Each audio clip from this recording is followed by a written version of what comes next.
आज हम जीव जगत के वर्गीकरण के विषय में अध्ययन करेंगे। इस पृथ्वी पर असंख्य जीव जंतु रहते हैं जो संरचना, रहने सहने, खाने पीने के आधार पर अलग अलग प्रकार के हैं। अलग अलग तरीके की उनकी संरचना है, अलग अलग उनके कार्य हैं और अलग अलग प्रकार के वो भोजन ग्रहण करते हैं।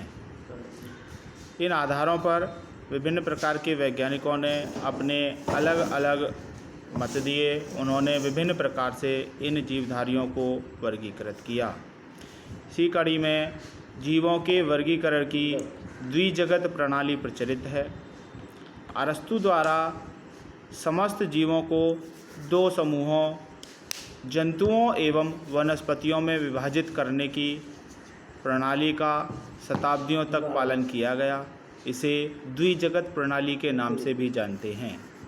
आज से लगभग 250 वर्ष पूर्व कैरोलस लिनियस ने अपनी पुस्तक सिस्टमा नेचुराe में समस्त जीव जगत को दो जगतों, पादप जगत तथा जंतु जगत में विभाजित किया।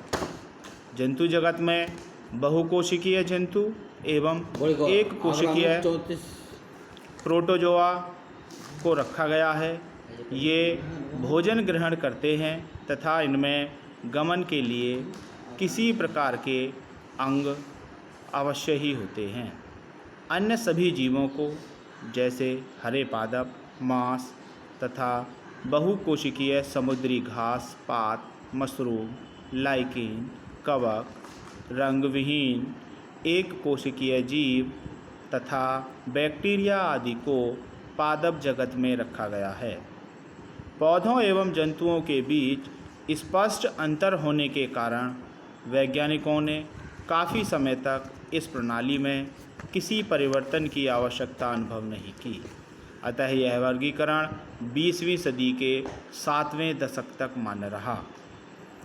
इस जगत में कुछ कमियां भी थीं, जैसे इस वर्गीकरण में एक कोशिकीय और बहुकोशिकीय जीवों को एक साथ रखा गया। इस वर्गीकरण में केंद्रक विहीन प्रोकैरियोटिक एवं केंद्रक युक्त यूकैरियोटिक कोशिका वाले जीवों को एक साथ रखा गया। इस वर्गीकरण में संश्लेषी एवं अप्रकाश संश्लेषी जीवों को एक साथ रखा गया। जंतु जगत में कुछ पादपों जैसे युगलीना तथा वनस्पति जगत में माइकोप्लाज्मा जैसे जीवों को रखा गया, जिनमें कोशिका भित्ति नहीं होती। हरे पादपों व कवकों को एक साथ रखा गया। अतः ऐसे जीवों को जो न तो जंतु ही कहे जा सकते हैं और न ही पादप, समायोजित करने के लिए वैज्ञानिकों ने एक तीसरे जगत की स्थापना का प्रस्ताव रखा। सर्वप्रथम जर्मन वैज्ञानिक E.H. हेकल ने सन 1886 में इन एक कोशिकीय जीवों के लिए, जो न तो जंतुओं और न वनस्पति की श्रेणी में आते हैं, एक तीसरे जगत प्रोटिस्टा का प्रावधान किया। उसके बाद जीवाणुओं, शैवालों, कवक तथा प्रोटोजोआ को प्रोटिस्टा में सम्मिलित किया गया। इसके बाद जीवों की 5 जगत वर्गीकरण की प्रणाली का प्रचलन हुआ।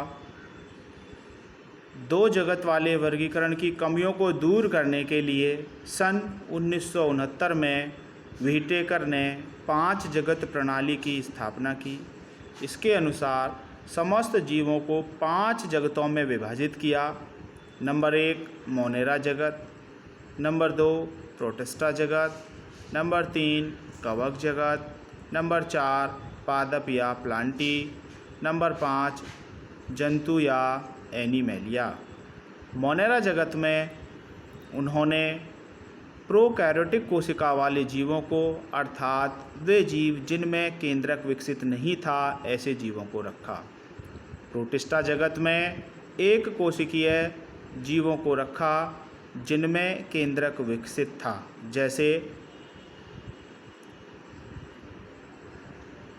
यीस्ट। कवक जगत कवक जगत में विभिन्न प्रकार के कवकों को रखा। पादप या प्लांटी इस जगत में उन्होंने पौधों को रखा और जंतु या एनिमेलिया इस जगत में विभिन्न प्रकार के जंतुओं को रखा।